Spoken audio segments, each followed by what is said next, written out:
El secreto que enterró a Puebla, niños sin nombre, el patio del silencio y el expediente prohibido de 1920. Puebla de Zaragoza, México, otoño de 1947. El viento de octubre llegaba a Puebla cargado de tierra y de algo más, algo que los viejos del barrio de Analco describían como el olor del tiempo pudriéndose. No era metáfora. Era el olor real que salía del patio trasero del antiguo edificio que todo el mundo llamaba la Casa de los Registros, un inmueble de paredes color ocre desgastado, ventanas enrejadas con hierro forjado del siglo pasado, y una puerta principal de madera tan gruesa que cuando se cerraba, el sonido retumbaba como un disparo sordo en la calle empedrada. Nadie recordaba con exactitud cuándo había dejado de ser un hospicio. Algunos decían que en 1923, otros que antes. Lo que sí recordaban, los que tenían suficientes años para recordarlo, era que alguna vez había estado lleno de niños. Magdalena Rosas tenía 42 años, cabello negro con las primeras hebras de gris, manos que olían permanentemente a tinta y a papel viejo, y una determinación que sus colegas del periódico El Heraldo Poblano describían con admiración o con fastidio, dependiendo de a quién le preguntaras. Llevaba 16 años trabajando como redactora de notas locales, y en todo ese tiempo había aprendido que las historias más oscuras no vivían en los archivos policiales, sino en los silencios administrativos, en los expedientes que nadie catalogaba, en los cuartos cerrados con llave, dentro de edificios que el gobierno nunca terminaba de demoler ni de restaurar.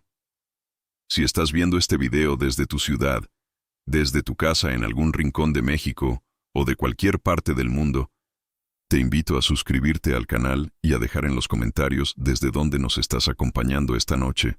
Esta historia es larga, es oscura, y la vamos a contar entera. La mañana del 3 de octubre de 1947, Magdalena no tenía pensado cambiar el rumbo de su vida. Había llegado a la redacción con su taza de café de olla, su libreta de tapas negras, y la intención de terminar una nota menor sobre el estado de las banquetas en el centro histórico. Pero sobre su escritorio, encontró un sobre Manila sin remitente, sin sello postal, sin ninguna marca que indicara cómo había llegado hasta ahí.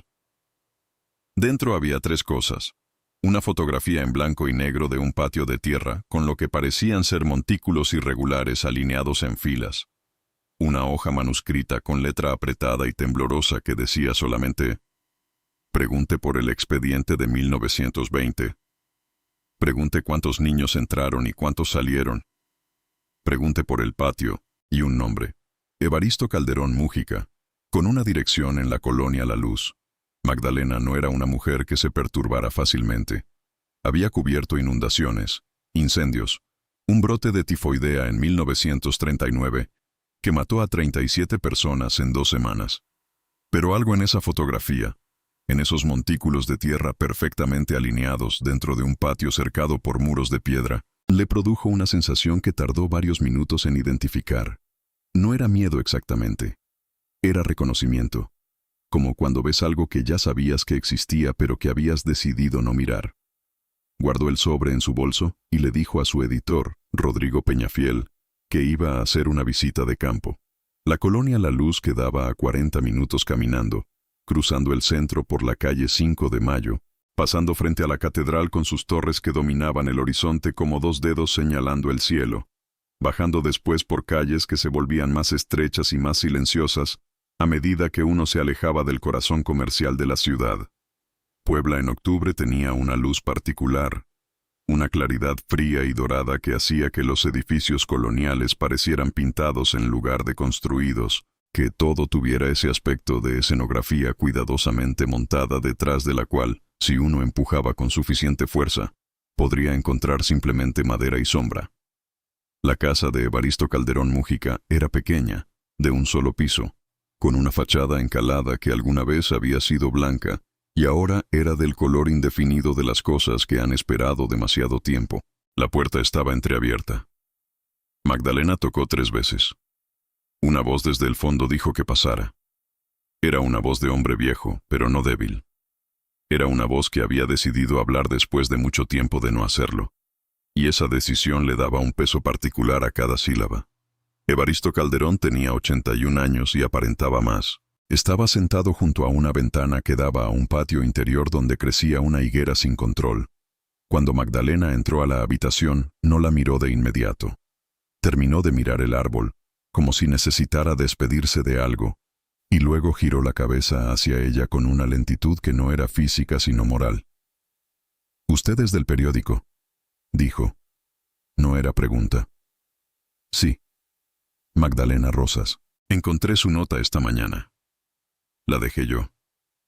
Le pedí al muchacho de los mandados que la pusiera en el escritorio de alguien que pareciera que todavía le importaban las cosas. Me dijo que usted era la única que llegaba antes que el editor». Hizo una pausa. «Siéntese, por favor. Lo que tengo que contarle es largo y yo ya no tengo energía para repetirlo». Magdalena sacó su libreta. Evaristo la detuvo con un gesto. «No escriba todavía. Primero escuche.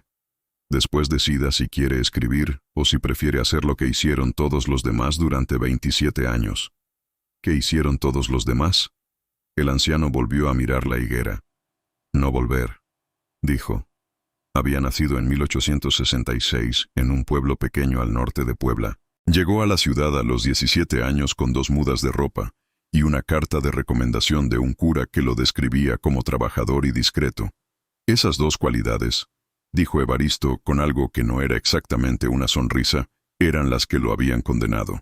Porque un hombre trabajador y discreto era exactamente lo que el director del Hospicio Municipal de Puebla necesitaba en 1884, cuando Evaristo fue contratado como auxiliar administrativo a los 18 años, y lo que el mismo hospicio, ya bajo otro nombre y otra dirección, pero con los mismos muros y el mismo patio, seguiría necesitando durante los siguientes 36 años. El Hospicio Municipal de Puebla había sido fundado en 1821, en el periodo inmediatamente posterior a la independencia, como una institución destinada a albergar a los niños huérfanos o abandonados, que proliferaban en una ciudad que había pasado por guerra, epidemia y caos institucional en muy poco tiempo. En sus primeras décadas había funcionado con relativa transparencia, administrado por órdenes religiosas que al menos mantenían registros. Pero hacia finales del siglo XIX, cuando el Estado laico comenzó a tomar control de las instituciones de la Iglesia, el hospicio pasó a depender directamente del ayuntamiento, y con ese cambio llegaron otras cosas, otros directores, otros criterios, y una forma diferente de entender lo que significaba cuidar a los niños que nadie reclamaba. El primer director que Evaristo conoció se llamaba Lucio Bermúdez. Era un hombre educado, de buenos modales, que hablaba de los niños con una ternura que parecía genuina. Pero Bermúdez también tenía deudas y ambiciones, y la inteligencia suficiente para entender que en una institución donde los niños no tenían familia que los reclamara, y donde el Estado apenas asignaba fondos para visitarla una vez al año, había un margen considerable para hacer ciertas cosas sin que nadie lo supiera. Al principio eran pequeñas irregularidades. Los registros de ingresos no coincidían con los de egresos. Niños que según los libros habían sido entregados a familias adoptivas, pero de los que no había acta notarial ni dirección de destino. Niños que aparecían como fallecidos sin certificado médico. Evaristo era nuevo, tenía 18 años. Cuando le preguntó al encargado de los archivos por qué había esas discrepancias, le dijeron que así era siempre, que los niños de la calle no tenían documentos al entrar ni al salir, que era normal que los registros fueran imprecisos. Lo creyó. Durante años lo creyó. Bermúdez murió en 1898 y fue reemplazado por Aurelio Nájera, que en ese momento tenía 44 años y dirigía la institución con esa cordialidad calculada que era su estilo personal. 5 años después de asumir el cargo, en enero de 1903, Nájera llamó a Evaristo a su oficina. Había un hombre sentado frente al escritorio al que Evaristo no conocía, de unos 50 años, bien vestido, con un bigote cuidado y unos modales que pertenecían claramente a alguien acostumbrado a que las cosas se hicieran como él decía. Nájera lo presentó simplemente como el doctor Fuentes, sin nombre de pila, sin apellido completo. «Evaristo es el hombre más confiable que tengo», le dijo Nájera al doctor Fuentes con esa sonrisa suya que era siempre ligeramente más ancha de lo necesario. Si hay algo que necesita registrarse o no registrarse, él es quien lo hace. El doctor Fuentes lo miró con la expresión de los hombres que miden a otros como si fueran objetos de valor, cuya utilidad está por determinarse. Los niños que necesito, dijo sin preámbulo y sin eufemismo, como si estuviera haciendo un pedido a un proveedor. Son niños sanos, de entre 4 y 10 años, sin familia conocida o con familias que no puedan rastrearlos. Los necesito en grupos de 2 o 3, cada 3 meses aproximadamente. Evaristo dijo que tardó varios segundos en responder. Su mente había hecho algo que las mentes hacen a veces cuando reciben información que no pueden procesar, simplemente se había detenido. ¿Para qué los necesita?, preguntó finalmente. Investigación médica, dijo el doctor Fuentes. 2 palabras pronunciadas con la naturalidad de alguien que las ha dicho muchas veces y que ha aprendido que si se dicen con suficiente seguridad, la mayoría de la gente no hace la siguiente pregunta. Evaristo hizo la siguiente pregunta. ¿Qué tipo de investigación? Esta vez el doctor Fuentes miró a Nájera. Nájera asintió ligeramente. Enfermedades infecciosas, dijo. Estamos trabajando en el desarrollo de tratamientos. Los niños de la calle tienen exposición a patógenos que los niños de familia no tienen. Son sujetos de estudio valiosos. Algunos sobreviven los procedimientos. Otros no. Los que no sobreviven son enterrados con discreción dentro de las instalaciones. Todo queda registrado internamente, aunque no en los libros oficiales. Era una trampa que Nájera había construido gradualmente durante 19 años, a través de registros imprecisos y preguntas no hechas, y silencios acumulados que tenían la firma de Evaristo. Cuando llegó el momento de la decisión explícita, Evaristo ya no tenía una posición limpia desde la cual negarse. Si se niega, dijo Nájera con una amabilidad que era más amenazante que cualquier grito, tendría que explicar por qué. Y explicar por qué implicaría admitir que sabía lo que pasaba y no lo reportó antes. A esas alturas, Evaristo, llevas 19 años firmando registros con inconsistencias que cualquier investigador podría interpretar como participación consciente. Evaristo no dijo que sí con palabras, simplemente no dijo que no, y eso fue suficiente. Así comenzaron 17 años durante los cuales Evaristo Calderón seleccionaba los nombres de los registros, identificaba a los niños que cumplían con los criterios, y preparaba los documentos que hacían posible que cada 3 o 4 meses, el doctor Fuentes o uno de sus colaboradores llegara al hospicio y se llevara a 2 o 3 niños que después regresaban, los que regresaban, irreconociblemente diferentes, algunos con secuelas físicas, otros simplemente ya no eran los mismos, como si algo interno se hubiera apagado o roto de una manera que no dejaba marca visible pero que era absolutamente evidente para quien los había conocido antes. Los que no regresaban eran anotados en un cuaderno de cuero negro que Nájera guardaba en una caja con fondo doble dentro del archivo central. El cuaderno tenía columnas de fechas, descripciones físicas breves y números. Los números correspondían a coordenadas dentro de una cuadrícula del patio trasero del hospicio, donde los cuerpos eran enterrados bajo la supervisión discreta del médico interno, un hombre llamado Rosendo Aquino que murió de tifoidea en 1918, llevándose su conocimiento a la tumba. En 1920, cuando Nájera viajó a la Ciudad de México y dejó a Evaristo a cargo del archivo por primera vez en 36 años, el anciano encontró el cuaderno, lo abrió, lo leyó, y cuando cruzó sus datos con los registros oficiales que él mismo había manejado durante casi 2 décadas, la escala completa de lo que había estado haciendo se materializó frente a él de una manera que ya no podía ser fragmentada ni distribuida en excusas parciales. 94 entradas. La primera de 1887, la última de septiembre de 1919. 32 años. 42 de esas entradas correspondían al periodo en que él había participado de manera directa y consciente. Fue a ver a un abogado honesto llamado Fortunato Leal, que le escuchó durante 2 horas y le dijo que tenían suficiente para iniciar una investigación formal, pero que tendría que llevarse a nivel federal, porque las autoridades locales eran parte de la misma red de complicidades que había protegido al hospicio durante décadas. Le dijo también que eso implicaría riesgos concretos para Evaristo y para su familia. Y Evaristo volvió a casa esa noche. Miró el techo oscuro de su habitación, mientras Concepción dormía a su lado, y sus hijos respiraban en el cuarto de al lado. y tomó la decisión que definiría el resto de su vida. Esperar. No una semana, no un mes, 6 meses, durante los cuales Nájera regresó de la Ciudad de México, notó que el cuaderno había sido movido, llamó a Evaristo a su oficina y lo miró a los ojos durante un silencio que comunicó todo lo necesario sin decir una sola palabra incriminatoria. Evaristo salió de esa oficina con las rodillas temblando y el cuaderno todavía en su poder, y la comprensión absoluta de que Nájera sabía exactamente lo que él tenía y dónde vivían su esposa y sus hijos. Cuando finalmente fue a ver de nuevo a Fortunato Leal, la casa del abogado estaba cerrada. Un vecino le informó que había muerto de un paro cardíaco 3 semanas antes. Evaristo se quedó parado frente a esa puerta cerrada durante varios minutos.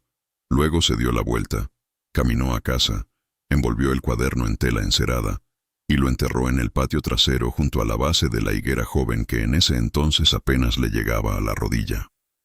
Aurelio Nájera murió en noviembre de 1923, con su reputación intacta y su necrológica elogiosa. El doctor Rosendo Aquino había muerto en 1918. El doctor Fuentes murió en 1931, y Evaristo siguió viviendo, y siguió cargando, y encontró siempre una razón para que no fuera el momento. La enfermedad de Concepción, la guerra en Europa, la inestabilidad del país, el tiempo que ya había pasado, la duda de si alguien le creería. Concepción murió en 1939. Los hijos crecieron y se fueron. La higuera creció hasta llenar el patio. Y Evaristo envejeció en esa casa de la colonia La Luz, con el cuaderno bajo sus raíces y el peso de lo que no había hecho, acumulándose en cada año que pasaba, sin que él hiciera nada. Hasta que el médico le dijo que le quedaban 3 meses, quizás 4. Y entonces mandó el sobre Manila. Magdalena escuchó todo esto, escribiendo cuando podía, y mirando cuando las palabras necesitaban ser recibidas sin el filtro del lápiz. Cuando Evaristo terminó, el cuarto estaba más oscuro porque la tarde había avanzado y nadie había encendido una lámpara. La higuera afuera de la ventana se movía suavemente con el viento de octubre. ¿Hay algo más que no me haya contado?, preguntó Magdalena. Evaristo la miró. En 1935 recibí una carta sin remitente, dijo.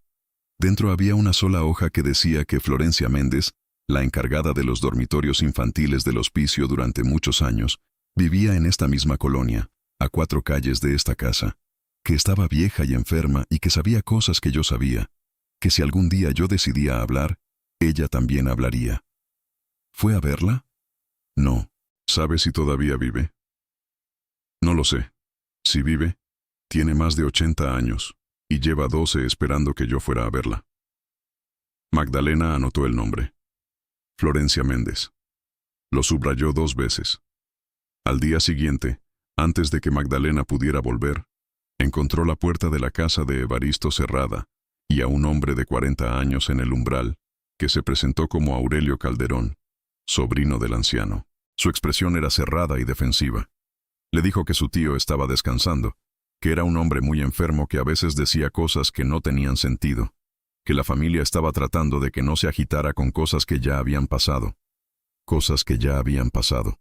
Magdalena memorizó esa frase exacta. Pero antes de alejarse, habló con la vecina del portal, que barría su banqueta todas las mañanas con esa constancia de las personas que ven todo lo que ocurre en una calle, sin que nadie las tome en cuenta.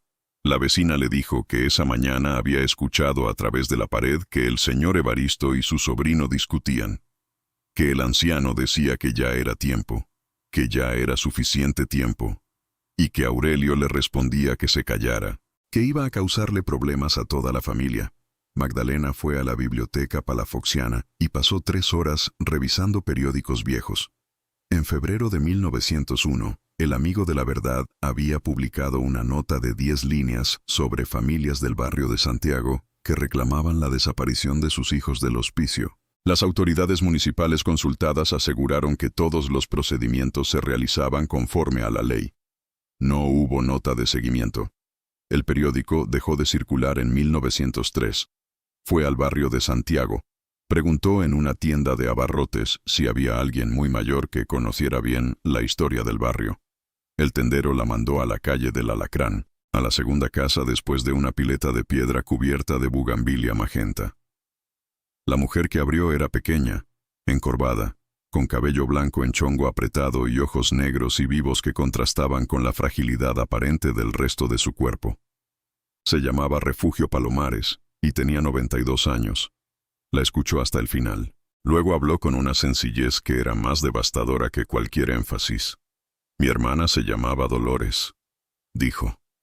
Tenía 6 años cuando la llevamos al hospicio. Era 1898. Mi mamá estaba enferma y mi papá había muerto en la fábrica ese año. No teníamos con qué comer. El señor del barrio que ayudaba a la gente pobre nos dijo que el hospicio cuidaba a los niños mientras las familias se reponían. 2 años después fuimos a recoger a Dolores. Nos dijeron que había muerto de una enfermedad el año anterior, que la habían enterrado en el patio porque no teníamos dirección registrada y no habían podido avisarnos. Mi mamá preguntó dónde estaba. Le dijeron que estaba enterrada en tierra consagrada y que no se podían mover los restos. Mi mamá murió sin saber dónde estaba su hija. Yo tenía 12 años cuando perdimos a Dolores. Ahora tengo 92. 80 años cargando eso. ¿Había otras familias en el barrio a las que les pasó lo mismo? Muchas, dijo Refugio Palomares. Todos pobres, todos trabajadores, todos los que no tenían con quién quejarse. Esa frase era la que Magdalena había estado buscando sin saber que la buscaba. No era el azar, ni la enfermedad, ni la mala suerte. Era un criterio. Los niños que desaparecían eran los que venían de familias que no podían hacer ruido, que no tenían abogados, ni conexiones, ni periódicos que los escucharan, que cuando preguntaban recibían respuestas oficiales que no podían rebatir. De regreso en la redacción, Rodrigo Peñafiel la esperaba con noticias que había obtenido discretamente. Había un Nájera en el ayuntamiento. Gerardo Nájera Villanueva, regidor de Obras Públicas desde 1944, 52 años, responsable municipal de los edificios de uso público, incluyendo el edificio de la calle que todo el mundo llamaba la Casa de los Registros. El hijo de Aurelio Nájera, dijo Magdalena. El nieto. En realidad, dijo Rodrigo, Aurelio Nájera era su abuelo. El padre de Gerardo era el hijo mayor de Nájera. Murió en 1940. Pero hay algo más. El apellido materno de Gerardo, Villanueva, coincide con el apellido de la viuda del director. Y hay un Villanueva en los registros del ayuntamiento de 1905 a 1922. Un funcionario menor que tenía acceso frecuente a las instalaciones del hospicio, sin que haya ninguna nota que explique por qué. Magdalena pensó en lo que Evaristo le había dicho sobre el joven colaborador del doctor Fuentes, el que venía a recoger a los niños cuando Fuentes no podía venir personalmente, el que tenía unos 20 años al inicio, una cicatriz pequeña bajo el ojo izquierdo y un apellido que Nájera había pronunciado una vez sin pensar que Evaristo escuchaba. Villanueva. Una familia completa. No una persona protegiendo un secreto, sino una línea de personas que habían heredado tanto el secreto como la costumbre de protegerlo. El abuelo que construyó el sistema. El familiar que participó en él. El hijo que creció sabiendo algo pero sin conocer los detalles completos. Y ahora el nieto, en una posición municipal perfecta, para asegurarse de que nadie excavara ese patio. Al día siguiente, Magdalena volvió a la casa de Evaristo con una determinación diferente a la de las visitas anteriores. Cuando Aurelio Calderón abrió la puerta, ella no sonrió. «Necesito hablar con su tío», dijo. «Y si usted no me deja entrar, voy a escribir exactamente lo que sé y lo que me contaron, con nombres y fechas, y lo voy a publicar mañana. O usted me deja entrar ahora, y su tío y yo hablamos, y yo hago esto correctamente, de una manera que no destruya a nadie que no lo merezca». Aurelio Calderón la miró. Y en sus ojos, detrás de la tensión y del miedo, Magdalena vio algo más. El cansancio de alguien que ha cargado algo que no era suyo durante demasiado tiempo. Se hizo a un lado. Magdalena entró. Los tres fueron al patio. Evaristo señaló el punto al norte de la base del tronco de la higuera. Aurelio cavó con una pala pequeña, con movimientos cuidadosos, levantando la tierra en capas delgadas. A los 30 centímetros encontró algo firme, envuelto en tela encerada oscurecida por los años. Lo sacó con las manos y lo desenvolvió despacio. El cuaderno de cuero negro había sobrevivido. Las páginas interiores, protegidas por el cuero y la tela, Estaban dañadas en los bordes, pero legibles. Magdalena lo tomó. Lo sostuvo un momento sin abrirlo, sintiendo su peso. Lo abrió en la primera página. La letra era pequeña y apretada, con tinta oscurecida por los años. En la parte superior, con caligrafía más formal, registro interno, dirección médica, 1887-1919. Y debajo, la primera entrada, enero de 1887, varón, aproximadamente 6 años, cabello oscuro, ojos café, sin nombre conocido, y el número 1. Pasó las páginas con cuidado, diferentes manos en distintas secciones. 32 años de entradas. Llegó a las últimas páginas. Septiembre de 1919. Niña. Aproximadamente 8 años. Cabello claro inusual. Sin nombre. Número 94. Cabello claro inusual. En una ciudad donde la mayoría de los niños tenían cabello oscuro. Ese detalle rompía la frialdad del registro y dejaba ver por un instante a la niña real detrás del número. Magdalena cerró el cuaderno. Esa tarde, en la redacción, con el cuaderno sobre el escritorio de Rodrigo y el abogado personal del editor en camino, Magdalena hizo la lista de lo que faltaba. Necesitaba los archivos del hospicio municipal. Necesitaba encontrar a Florencia Méndez. Necesitaba identificar al doctor Fuentes por su nombre completo y rastrear las instituciones médicas con las que había trabajado. Necesitaba construir un caso que fuera suficientemente sólido para que ninguna red de complicidades pudiera detenerlo. El archivero del Palacio Municipal, un hombre delgado llamado Hermenegildo Cruz, que repetía la última palabra de cada oración, le había dicho que los expedientes del hospicio existían, pero que necesitaría volver al día siguiente para consultarlos. Magdalena estaba casi segura de que alguien le había avisado que alguien preguntaba. La pregunta era quién tenía todavía, en 1947, razones para vigilar ese archivo. Fue al barrio de Santiago de nuevo, esta vez en busca de Florencia Méndez. La dirección que Evaristo había recibido en 1935 era una calle a 4 cuadras de su casa. ¿La encontró? ¿O encontró la casa? Una vivienda de adobe, con una pequeña ventana cubierta por una tela y una maceta con una planta marchita en el escalón de la entrada. Llamó. Nadie respondió. Preguntó a los vecinos. Una mujer de mediana edad le dijo que la señora Florencia había estado muy enferma el año anterior, pero que seguía viviendo ahí, que salía poco, que a veces pasaban días sin que nadie la viera. Magdalena volvió al día siguiente por la mañana temprano. Esta vez escuchó movimiento adentro. Llamó. Un silencio largo. Luego pasos lentos. La puerta se abrió unos centímetros, retenida por una cadena, y un ojo oscuro y muy viejo la miró desde la penumbra. «¿Florencia Méndez?», dijo Magdalena. Un silencio. «¿Quién pregunta?». «Me llamo Magdalena Rosas. Soy periodista. Vengo de parte de Evaristo Calderón». El silencio que siguió fue diferente al de los otros silencios que Magdalena había encontrado en esta investigación. Era el silencio de alguien que ha esperado ese nombre durante mucho tiempo y que ahora que lo escucha no sabe exactamente cómo reaccionar, porque esperarlo durante tanto tiempo lo había convertido en algo casi abstracto, en una posibilidad tan lejana que había dejado de sentirse real. La cadena se descorrió. La puerta se abrió. Florencia Méndez tenía 86 años y había sobrevivido a casi todo.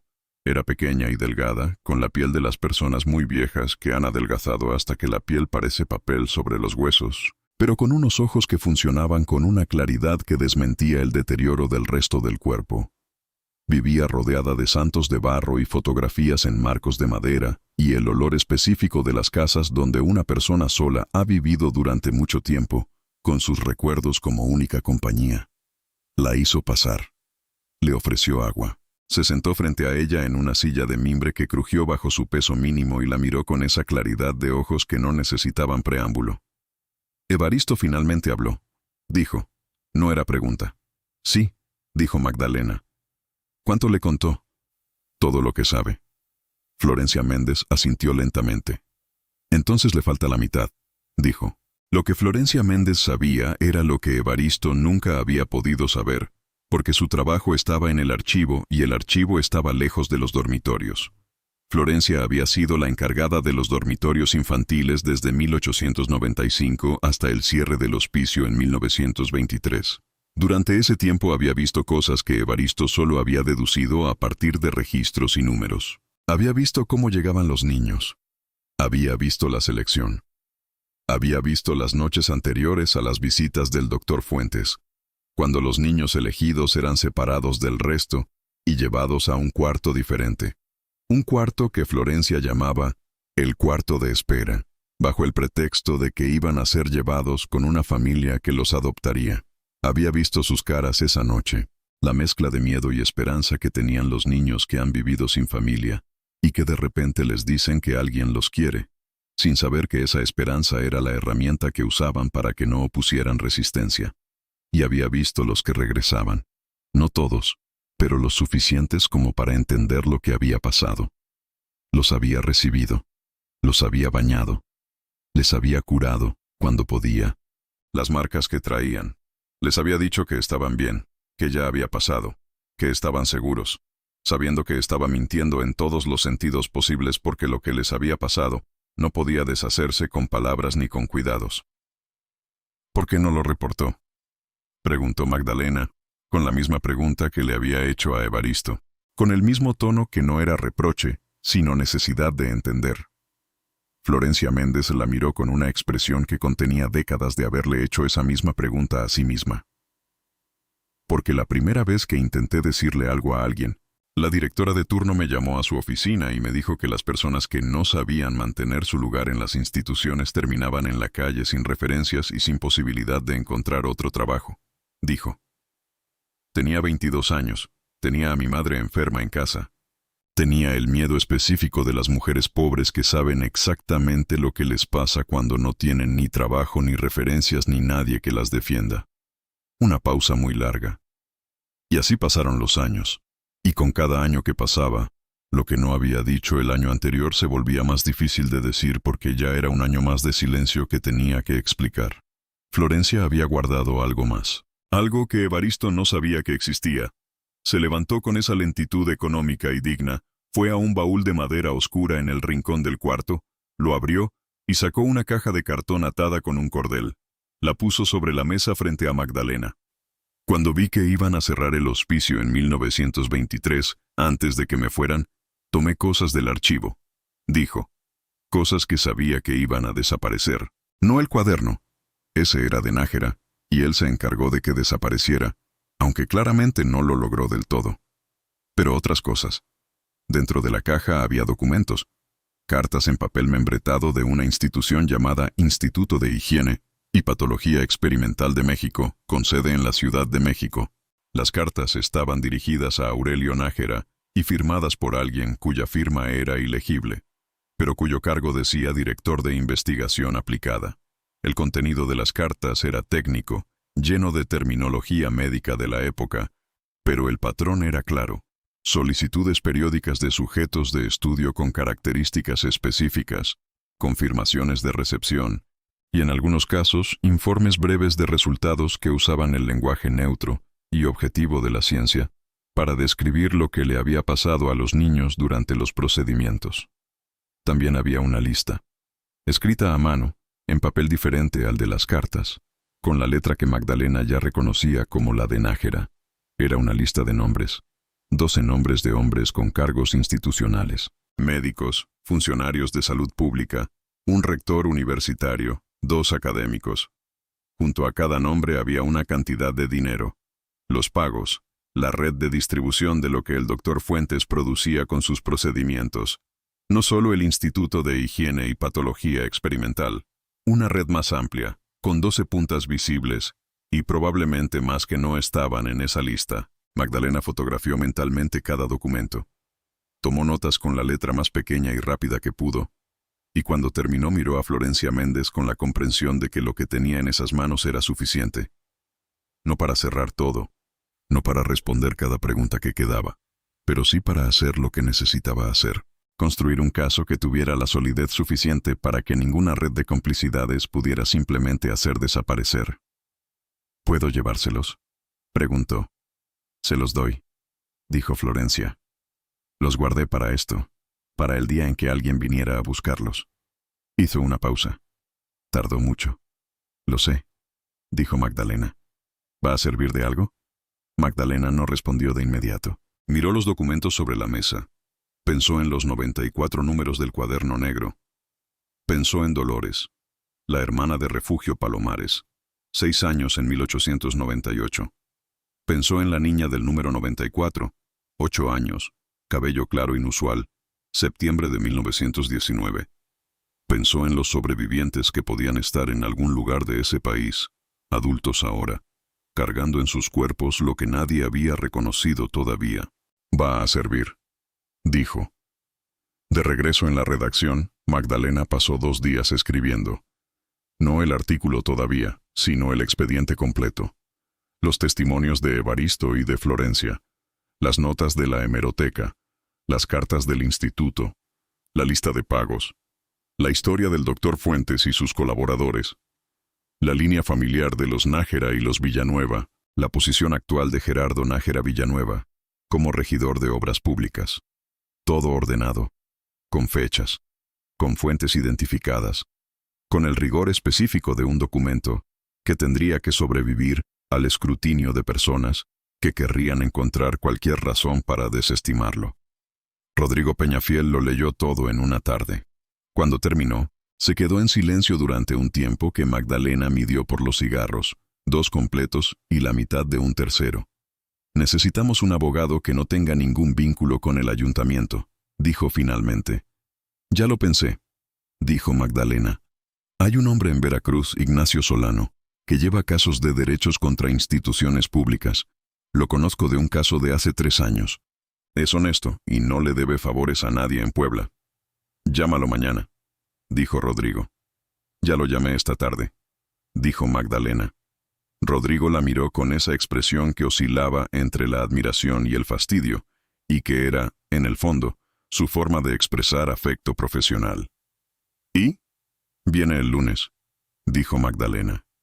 Ignacio Solano llegó el lunes 10 de octubre en el primer camión de Veracruz, con un maletín de cuero marrón y la expresión de un hombre que ha visto suficiente para no sorprenderse fácilmente. Tenía 50 años, cabello gris cortado muy corto, y una manera de escuchar que consistía en no moverse mientras la otra persona hablaba, lo cual al principio parecía falta de reacción y con el tiempo resultaba ser la forma más intensa de atención que Magdalena había experimentado. Escuchó todo, revisó el cuaderno, revisó los documentos de Florencia, escuchó a Evaristo en persona, con Aurelio presente, y al final de esa reunión de 3 horas en la casa de la colonia La Luz, con la higuera afuera y el hoyo todavía visible en el suelo del patio, Solano puso su pluma sobre la mesa y dijo lo que Magdalena necesitaba escuchar de alguien con su experiencia. Es suficiente para solicitar una orden de excavación, dijo. No es fácil, pero es suficiente. El cuaderno combinado con el testimonio de Calderón y los documentos del instituto constituye una base razonable para que un juez federal ordene una inspección del predio. El problema es el tiempo. ¿Cuánto tiempo?, preguntó Magdalena. Un juez federal podría tardar semanas en procesar una solicitud así. Y en esas semanas, si alguien con interés en el resultado se entera de que la solicitud fue presentada, puede haber movimientos en el predio. Excavaciones nocturnas, modificaciones del terreno. Hizo una pausa deliberada. ¿Sabe si alguien ya sabe lo que usted está haciendo? Magdalena pensó en el hombre bajo el farol, en Hermenegildo Cruz y su reacción, en el sobrino que había aparecido a las pocas horas de su primera visita a Evaristo. Probablemente alguien sabe que algo se está moviendo, dijo. No necesariamente lo que exactamente. Entonces hay que ser rápidos, dijo Solano. La solicitud tiene que presentarse antes de que tengan tiempo de reaccionar completamente. Y tiene que presentarse acompañada de suficiente ruido público para que detenerla sea más costoso que dejarla proceder. Ruido público significaba el artículo. Magdalena lo entendió inmediatamente. ¿Cuándo publica?, le preguntó Rodrigo esa tarde. Cuando Solano presente la solicitud, dijo Magdalena. El mismo día, a la misma hora si es posible, para que no haya ventana. Rodrigo asintió. Dame el artículo mañana, dijo. Magdalena escribió toda esa noche. Escribió con la claridad específica que produce la combinación de cansancio extremo y convicción absoluta. sin los adornos innecesarios ni las precauciones retóricas que a veces se interponen entre los hechos y las palabras. Escribió lo que había pasado en el hospicio entre 1887 y 1919. Escribió los nombres que podía escribir y los que no podía escribir, todavía los dejó como referencias a investigar. Escribió los testimonios de Evaristo y de Florencia con la fidelidad de alguien que ha pasado una semana escuchándolos, hasta entender no solo lo que decían, sino cómo lo decían y por qué lo decían ahora. Escribió el número 94. Escribió la descripción de la última entrada del cuaderno. Niña, aproximadamente 8 años. Cabello claro inusual, sin nombre. Entregó el artículo a las 6 de la mañana del martes. Rodrigo lo leyó mientras tomaba su primer café. No cambió una palabra. La solicitud de Solano llegó al Juzgado Federal de Puebla el jueves 15 de octubre a las 10 de la mañana. El artículo de Magdalena Rosas apareció en la primera plana de El Heraldo Poblano esa misma tarde. Lo que pasó en las siguientes horas fue la demostración de que Rodrigo y Magdalena habían calculado correctamente la necesidad de no dejar ventana. A las 2 de la tarde, Gerardo Nájera Villanueva apareció en las oficinas del periódico acompañado de 2 hombres que no se presentaron. Pidió hablar con el director. Rodrigo Peñafiel lo recibió solo. Lo escuchó durante 15 minutos, y luego le dijo con una calma que Magdalena, escuchando desde el pasillo, encontró admirable, que el periódico tenía plena confianza en sus fuentes y que cualquier comunicación adicional tendría que hacerse a través del abogado del periódico. Nájera Villanueva se fue. Una hora después, una llamada anónima llegó a la redacción amenazando a Magdalena con consecuencias no especificadas. Rodrigo reportó la llamada a la policía, que la registró y no hizo nada con ella, lo cual también estaba dentro de lo que Magdalena había anticipado.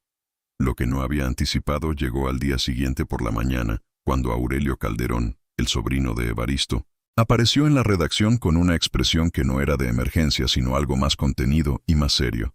«Mi tío quiere verla», dijo. «Esta noche, si puede. Hay algo que no les dijo todavía. Algo que guardó porque pensaba que no era relevante, pero que después de ver la reacción de ayer cree que sí lo es». Magdalena fue esa noche.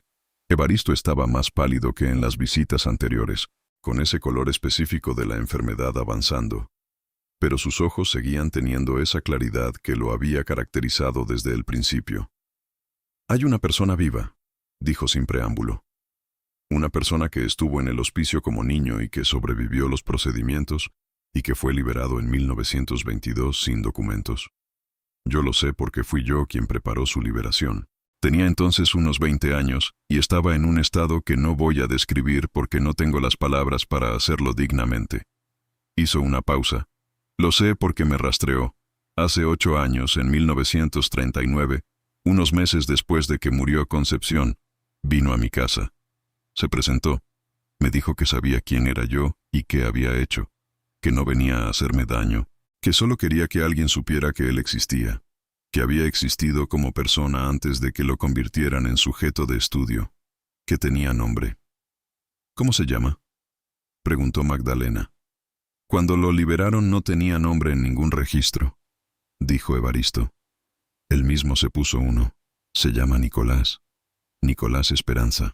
Una pequeña pausa cargada de algo que podría haber sido vergüenza o admiración o ambas.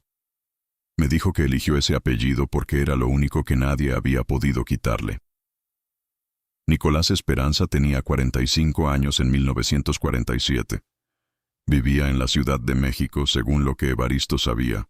Trabajaba como carpintero, tenía una vida construida sobre todo lo que el hospicio y el doctor Fuentes le habían hecho, y que de alguna manera, con una resistencia que Evaristo describió como lo más cercano a un milagro que había visto en sus 81 años, no había logrado destruirlo completamente. «¿Tiene manera de contactarlo?», preguntó Magdalena. «Tiene una dirección en la Ciudad de México», dijo Aurelio, sacando un papel del bolsillo de su camisa. «Mi tío me la dio cuando decidió hablar. Por si acaso». Magdalena tomó el papel. Miró la dirección. Pensó en las implicaciones de lo que tenía. Un sobreviviente vivo, con nombre propio, con capacidad de testimonio directo sobre lo que el doctor Fuentes hacía con los niños que le llevaban del hospicio. no un número en un cuaderno, no una descripción de 8 palabras, una persona.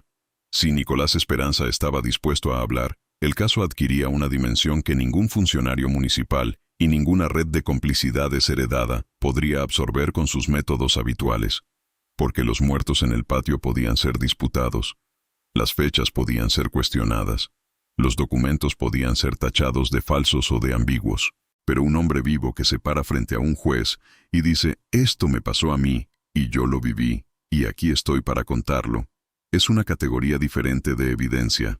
Es la evidencia que convierte un caso histórico en una persona. Magdalena le escribió esa misma noche, con la dirección que le había dado Aurelio. No sabía si la carta llegaría. No sabía si Nicolás Esperanza respondería. No sabía si después de 8 años la dirección seguía siendo válida. Pero la escribió. En los días que siguieron, mientras el juzgado federal procesaba la solicitud de Solano y el artículo de Magdalena circulaba por Puebla y llegaba a la Ciudad de México y comenzaba a aparecer mencionado en otros periódicos, las cosas se movieron con esa velocidad específica que tienen los casos que de repente se vuelven imposibles de ignorar. El ayuntamiento emitió un comunicado desestimando las acusaciones como infundadas y basadas en el testimonio de un hombre anciano y gravemente enfermo.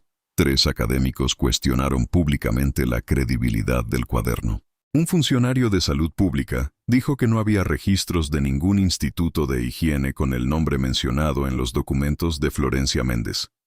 Esa última declaración fue un error, porque Ignacio Solano, que había enviado copias de los documentos al Archivo General de la Nación en la Ciudad de México antes de presentar la solicitud judicial, recibió 3 días después una respuesta de un archivista federal que confirmaba que el Instituto de Higiene y Patología Experimental había existido entre 1895 y 1928, que había producido publicaciones académicas internas y que sus archivos, parcialmente conservados, incluían referencias a trabajo de campo en instituciones de beneficencia en varios estados del país, Puebla entre ellos. Esa confirmación cambió el tono de todo. Los mismos periódicos que habían reproducido el comunicado del ayuntamiento publicaron la respuesta del Archivo General con un énfasis diferente.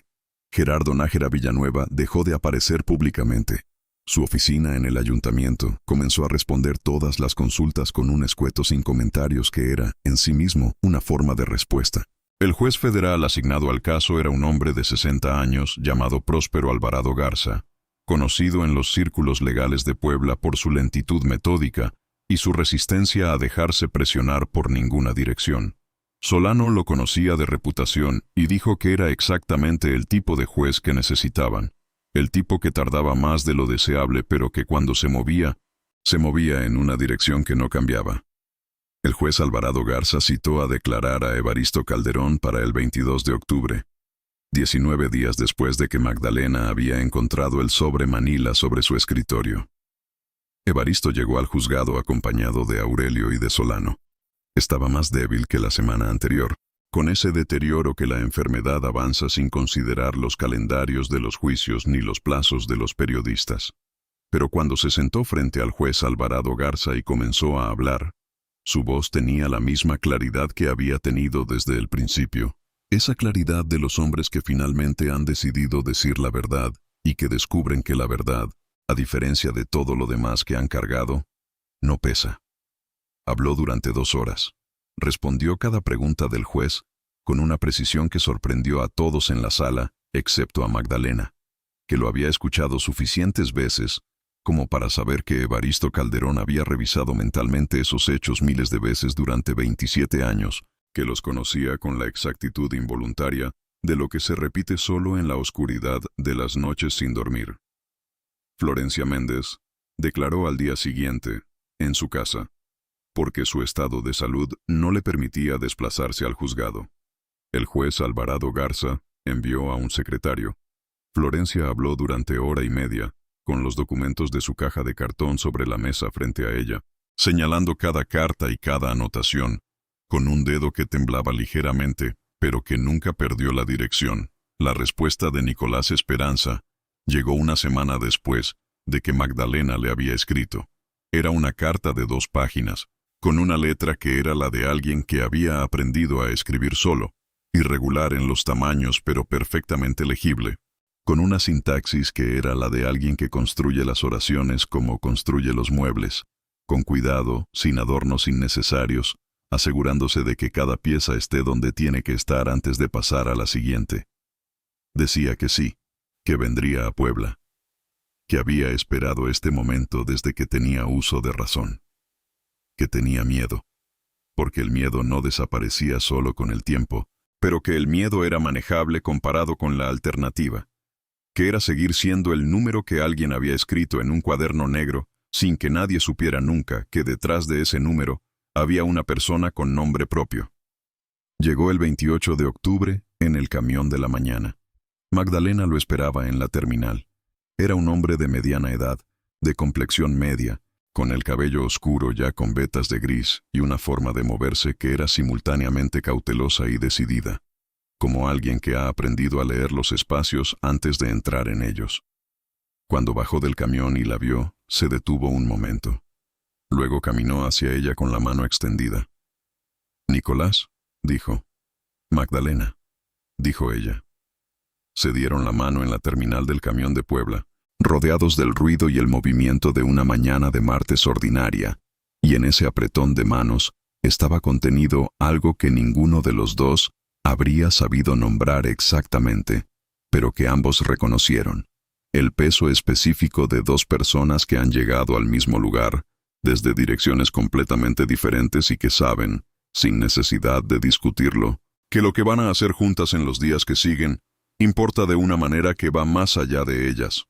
Magdalena lo llevó a hablar con Solano primero, luego con el juez Alvarado Garza, que lo escuchó con esa atención inmóvil que era su estilo, y que al final de la declaración, después de 3 horas de testimonio, se quitó los anteojos y los limpió con el pañuelo con una deliberación que todos en la sala interpretaron correctamente como la señal de que algo había cambiado en su evaluación del caso. La orden de excavación del patio del edificio conocido como la Casa de los Registros fue firmada por el juez Alvarado Garza el 3 de noviembre de 1947, exactamente un mes después de que Magdalena había encontrado el sobre Manila sobre su escritorio. La excavación comenzó 3 días después, un lunes por la mañana, con un equipo de 4 personas supervisadas por un médico forense enviado desde la Ciudad de México porque el juez Alvarado Garza había tenido el cuidado de solicitar un perito independiente, alguien que no tuviera ningún vínculo con las instituciones médicas de Puebla. El médico forense se llamaba Arturo Benavides, tenía 48 años, y llegó con la expresión de alguien que conoce su trabajo y prefiere hacerlo sin audiencia. Magdalena estuvo presente desde el primer día, junto con Solano y Aurelio Calderón. Evaristo no pudo venir. Su médico había dicho esa semana que el deterioro se estaba acelerando y que era mejor que no se expusiera al frío de la mañana. Aurelio le prometió que lo llamaría en cuanto hubiera algo que reportar. El patio era exactamente como aparecía en la fotografía del sobre Manila. Un espacio rectangular rodeado de muros de piedra, con la tierra compacta y grisácea de los patios que llevan décadas sin que nadie los cultive ni los riegue. Los montículos que Magdalena había visto en la fotografía eran visibles solo si uno sabía que estaban ahí, solo si la mirada los buscaba con la información correcta. Para alguien que entrara sin saber, serían simplemente las irregularidades normales de cualquier terreno viejo. El médico forense Benavides estudió el patio durante media hora antes de indicar dónde comenzar. Eligió el punto que correspondía al número 1 en la cuadrícula del cuaderno. El 1 de enero de 1887. Varón, aproximadamente 6 años, cabello oscuro, ojos café, sin nombre conocido. Los primeros resultados llegaron a las 2 horas de excavación. Magdalena no escribió nada en ese momento. Guardó la libreta en el bolso. Porque lo que el médico forense Benavides y su equipo encontraron en ese patio, bajo esa tierra gris y compacta que había guardado su secreto durante 6 décadas, era de la categoría de cosas que primero hay que ver y sentir completamente antes de poder convertirlas en palabras. Las palabras vendrían después. Vendrían esa noche, en su departamento, con la ventana cerrada y la lámpara encendida y la ciudad de Puebla afuera sin saber todavía lo que se había encontrado en ese patio. Por ahora, simplemente estaba presente, simplemente miraba. Simplemente permitía que el peso de lo que estaba viendo llegara hasta ella sin los filtros habituales. Porque ciertas cosas merecen ser recibidas sin filtro, aunque duela más de esa manera. Aurelio llamó a su tío desde el teléfono de la oficina municipal más cercana. No le dio detalles. Solo le dijo que habían encontrado lo que esperaban encontrar. Que la tierra había guardado lo que tenía que guardar. Que ya podía saber que lo que había decidido hacer había llegado hasta aquí. Del otro lado del teléfono, en la casa de la colonia La Luz, Evaristo Calderón escuchó esas palabras y luego estuvo en silencio durante un tiempo que Aurelio no supo medir exactamente. Cuando volvió a hablar, su voz era diferente a todas las voces que Magdalena le había escuchado en las semanas anteriores.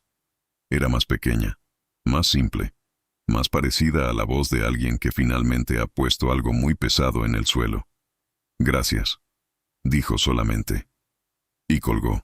Los hallazgos del médico forense Benavides fueron presentados al juez Alvarado Garza en un informe de 40 páginas que confirmaba la existencia de restos humanos en el patio del edificio, consistentes con lo documentado en el cuaderno negro, distribuidos en el patrón de cuadrícula que correspondía a las coordenadas del registro.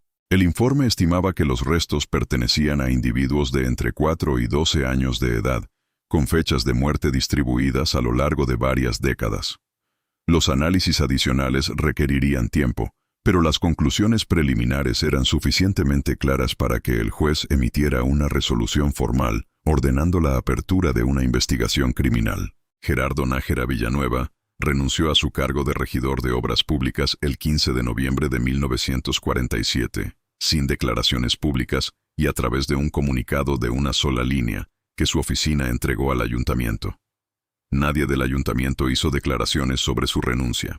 La investigación criminal que el juez Alvarado Garza había ordenado incluía su nombre como sujeto de investigación preliminar, no por participación directa en los hechos, sino por su posible conocimiento de los mismos, y por las decisiones administrativas que había tomado respecto al edificio durante los 3 años en que había sido responsable de él. El Instituto de Higiene y Patología Experimental de México era en 1947 una institución disuelta desde hacía casi 20 años, pero sus archivos, parcialmente conservados en el Archivo General de la Nación, revelaron en las semanas siguientes una historia que excedía lo que Magdalena había anticipado.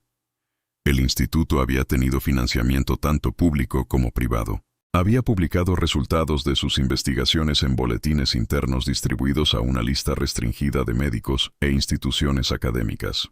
Varios de los nombres en la lista de pagos que Florencia Méndez había guardado en su caja de cartón aparecían en los registros del instituto como receptores de esos boletines. Ninguno de esos hombres estaba vivo en 1947. Pero sus instituciones sí lo estaban. Y eso abría una dimensión del caso que excedía lo que el Juzgado Federal de Puebla podía manejar solo. Ignacio Solano presentó copias del expediente completo a la Procuraduría General de la República en la Ciudad de México el 20 de noviembre. La recepción fue más rápida de lo que cualquiera había esperado, lo cual Magdalena interpretó, correctamente, como señal de que algo en los niveles superiores de la burocracia federal había decidido que este caso era más manejable como escándalo reconocido y procesado que como escándalo negado y amplificado. Nicolás Esperanza dio una declaración adicional ante la Procuraduría General el 25 de noviembre. Fue en la Ciudad de México, en un edificio de la calle República de Cuba, en una sala pequeña con una mesa y 3 funcionarios que lo escucharon sin interrumpirlo. Magdalena no estuvo presente porque no tenía autorización para estar en esa sala, pero Solano sí estuvo. Y esa noche le contó que Nicolás había hablado durante 4 horas con una claridad y una compostura que habían dejado a los 3 funcionarios en un silencio que no era el silencio burocrático habitual, sino algo diferente, algo más parecido al silencio que produce la confrontación con algo que no puedes reducir a un expediente aunque lo pongas en uno. Evaristo Calderón Mújica murió el 8 de diciembre de 1947, 66 días después de que había mandado el sobre Manila a la redacción de El Heraldo Poblano. Murió en su casa de la colonia La Luz, en la misma habitación desde la que podía ver la higuera del patio, con Aurelio a su lado. El médico dijo que fue tranquilo, que al final respiró durante un rato sin aparente dificultad, y luego simplemente dejó de respirar. como si hubiera esperado a terminar algo antes de irse, y cuando lo terminó, no hubiera ninguna razón para seguir esperando. Magdalena supo de su muerte esa mañana, cuando Aurelio la llamó a la redacción. Se quedó con el auricular en la mano durante un momento, mirando la pared frente a su escritorio donde tenía pegadas las notas y los documentos y la fotografía del sobre Manila. Esos montículos de tierra alineados en el patio que ya no eran montículos, sino nombres. O al menos el comienzo de nombres. El comienzo de la posibilidad de que esos niños existieran en algún registro, como algo más que irregularidades del terreno. Fue al funeral, que fue pequeño, Aurelio, una prima que había venido de fuera, 2 vecinos del barrio, incluyendo la señora del portal que barría su banqueta. Florencia Méndez no pudo venir porque ya no salía de su casa, pero mandó a Aurelio una nota escrita con esa letra temblorosa de los muy viejos que decía simplemente que Evaristo había sido un hombre que había cometido errores graves y que al final había hecho lo correcto, y que eso no cancelaba una cosa con la otra, pero que ambas cosas eran verdad y las dos merecían ser reconocidas. Magdalena leyó esa nota de pie en el patio del cementerio, con el frío de diciembre en Puebla calándole los huesos y el cielo gris de invierno encima, y pensó que Florencia Méndez, a sus 86 años, había encontrado la formulación más honesta que había escuchado sobre todo este asunto. No la absolución fácil ni la condena simple, las dos verdades simultáneas, sin que una borrara a la otra. El caso siguió después de la muerte de Evaristo. Siguió durante meses, con la lentitud burocrática inevitable de los procesos que involucran instituciones múltiples, y décadas de historia, y personas que ya no están vivas para responder directamente por lo que hicieron. El médico forense Benavides completó su análisis del patio en marzo de 1948 y confirmó 87 conjuntos de restos identificables, menos que los 94 del cuaderno, porque los 7 faltantes probablemente habían sido removidos en algún momento anterior, quizás durante las obras de adaptación del edificio para uso municipal. De los 87, ninguno pudo ser identificado por nombre, pero todos fueron reconocidos oficialmente como víctimas de prácticas médicas no consentidas realizadas en menores de edad bajo la supervisión de funcionarios públicos que utilizaron una institución de beneficencia como fuente de sujetos de experimentación. Era una formulación legal, técnica, fría en su lenguaje, pero representaba algo que no había existido antes, el reconocimiento oficial de que esos niños habían existido, que habían muerto, y que lo que les había pasado no había sido accidental ni inevitable, sino el resultado de decisiones tomadas por personas específicas con motivaciones específicas, en un contexto institucional que las había hecho posibles. El doctor Fuentes nunca fue identificado completamente. Los registros del Instituto de Higiene y Patología Experimental mencionaban a un director de investigación aplicada con el apellido Fuentes, pero el nombre de pila en los documentos era ilegible o había sido deliberadamente oscurecido. Era posible que el nombre real hubiera sido eliminado de los registros antes de que el instituto cerrara en 1928. Era posible que nunca se supiera con certeza quién había sido. Eso era, para Magdalena, la parte más difícil de aceptar. No por razones legales, aunque las hubiera, sino por una razón más simple y más humana. La sensación de que una persona central en todo esto había logrado desaparecer con suficiente anticipación como para escapar incluso de la posibilidad del nombre, como si hubiera sabido, con esa inteligencia específica de los que hacen el mal de manera sistemática y calculada, que el anonimato era la mejor protección que existía, que una persona sin nombre era una persona sin responsabilidad, al menos ante los registros, al menos ante la historia. Magdalena escribió sobre eso. Escribió varios artículos en los meses que siguieron, rastreando cada hilo que podía rastrear, construyendo el perfil más completo posible de lo que había sido el Instituto de Higiene y Patología Experimental y de las redes académicas y financieras que lo habían sostenido. No pudo completar el cuadro. Nadie podía, con los documentos disponibles. Pero lo que publicó fue suficiente para que otros periodistas, en la Ciudad de México y en otros estados, comenzaran a hacer preguntas sobre instituciones similares, sobre prácticas similares, sobre si lo que había pasado en el Hospicio de Puebla entre 1887 y 1919 había pasado en un solo lugar o en varios. Las respuestas a esas preguntas tardarían años en llegar, y algunas nunca llegarían. Ese era el límite del periodismo y del derecho cuando se enfrentaban a un pasado suficientemente lejano y suficientemente bien cubierto de silencio institucional. Podían llegar hasta cierto punto, podían nombrar lo que se podía nombrar, podían crear el registro que no había existido, pero no podían devolver lo que se había perdido, y no podían responder cada pregunta que los muertos habrían tenido derecho a que se respondiera. Nicolás Esperanza volvió a la Ciudad de México después de sus declaraciones. Magdalena le escribió ocasionalmente. Él respondía con la misma letra irregular y cuidadosa de su primera carta. No hablaban del pasado directamente en esas cartas. Hablaban de la carpintería, de la ciudad, del clima, de las cosas ordinarias que construyen la textura de una vida. Pero en el hecho mismo de que escribían, estaba implícito todo lo demás. El reconocimiento mutuo de que lo que había pasado entre octubre y diciembre de 1947 había sido real, y que había importado, y que ambos seguían aquí, en sus vidas respectivas, cargando el peso de eso de maneras diferentes pero igualmente permanentes. Florencia Méndez murió en febrero de 1949, 1 año y 3 meses después de haber entregado su caja de cartón. Murió en su casa de la calle sin nombre del barrio de Santiago, con los santos de barro en sus nichos y las fotografías en sus marcos de madera, y el olor de las casas donde una persona sola ha vivido durante mucho tiempo con sus recuerdos como única compañía. El vecino que la encontró dijo que estaba en su silla de mimbre, con las manos sobre el regazo, en una posición que no parecía la del sueño, sino la de alguien que se ha sentado a esperar algo y que finalmente lo ha visto llegar. Refugio Palomares vivió hasta 1953. Cuando el Ayuntamiento de Puebla instaló en 1951 una placa conmemorativa en el exterior del edificio que durante décadas había sido la Casa de los Registros.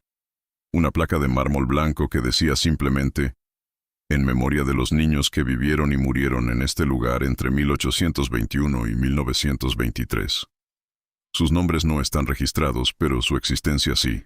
Refugio Palomares fue la primera en llegar esa mañana y la última en irse. Se quedó parada frente a la placa durante varios minutos que la gente que estaba presente respetó sin preguntas. Luego se fue caminando por la calle empedrada de regreso a su barrio, con el paso lento de sus 96 años y el rebozo oscuro sobre los hombros. Nadie supo qué pensó durante esos minutos. Nadie le preguntó. Magdalena Rosas siguió trabajando en el Heraldo Poblano hasta 1962. Cuando se retiró a los 57 años con una artritis en las manos que hacía el trabajo con la pluma cada vez más lento y más doloroso. El caso del hospicio no fue el único que había importado en su carrera, pero era el que más gente mencionaba cuando hablaban de ella. Y era el que ella misma, en las entrevistas ocasionales que dio en sus últimos años activos, describía con menos palabras que cualquier otra cosa que había hecho. No con orgullo exactamente, sino con la satisfacción específica de alguien que hizo lo correcto cuando importaba, y que sabe que lo que hizo dejó algo que no estaba antes. La placa en el exterior del edificio siguió ahí durante décadas. El edificio fue demolido en 1968 para construir en su lugar un edificio de oficinas municipales de concreto y vidrio que no tenía ninguna relación estética ni histórica con lo que había estado antes. La placa fue removida durante la demolición, y durante varios meses nadie supo dónde estaba.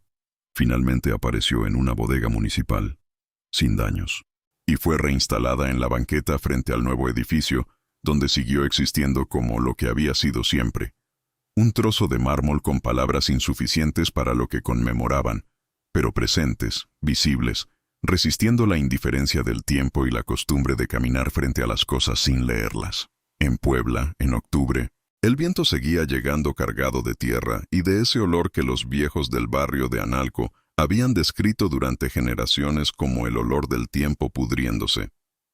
Pero Magdalena, que lo había escuchado describir así desde la primera línea de esta historia, sabía que esa descripción no era completamente exacta. No era el olor de algo que se pudría. Era el olor de algo que esperaba. La diferencia entre las dos cosas era pequeña pero absoluta. Y era exactamente la diferencia que había importado en esta historia, entre lo que se abandona para que se desintegre solo y lo que se guarda, aunque sea bajo tierra, aunque sea durante décadas, porque alguien decidió que merecía ser encontrado. Los 94, sin nombre en ningún registro oficial. Sin familia que los reclamara en ningún archivo. Sin lápida en ningún cementerio, pero existentes, reales. Y ahora, finalmente, sabidos. ¿Qué es lo mínimo que podemos hacer por los muertos que no tuvieron voz? Saber que existieron. Decirlo en voz alta. No dejarlo volver a enterrarse. Que es también, a veces, suficiente.